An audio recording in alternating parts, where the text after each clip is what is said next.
દિલ્હીમાં ગુરુવારે મોડી રાતથી સતત વરસાદને કારણે ઇન્દિરા ગાંધી ઇન્ટરનેશનલ એરપોર્ટના ટર્મિનલ 1ની છત તૂટી પડી હતી, જેના કારણે ઘણી ટેક્સીઓ અને કાર દબાઈ ગઈ હતી, જેમાં એક વ્યક્તિનું મોત નીપજ્યું, જ્યારે 5 લોકો ઘાયલ થયા છે.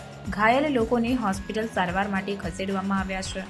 વાહનોમાં ફસાયેલા લોકોને બચાવવા માટે સર્ચ ઓપરેશન ચલાવવામાં આવ્યું. આ ઘટના શુક્રવારે સવારે 5 વાગે બની હતી. દિલ્હી ફાયર સર્વિસ ના અધિકારીઓએ જણાવ્યું કે ટર્મિનલ 1ની છતની શીટ સિવાય સપોર્ટ બીમ પણ તૂટી ગયું છે, જેના કારણે ટર્મિનલના પિકઅપ અને ડ્રોપ એરિયામાં પાર્ક કરેલી કારને નુકસાન થયું હતું. ઘાયલોને હોસ્પિટલમાં દાખલ કરવામાં આવ્યા છે. એરપોર્ટ પર 3 ફાયરની ગાડીઓ પહોંચી છે. નાગરિક ઉડ્ડયન મંત્રી કે રામ મોહન નાયડુએ પણ આ ઘટના પર પ્રતિક્રિયા આપી હતી. તેમણે એક્સ પર લખ્યું, હું વ્યક્તિગત રીતે પરિસ્થિતિ પર નજર રાખી રહ્યો છું.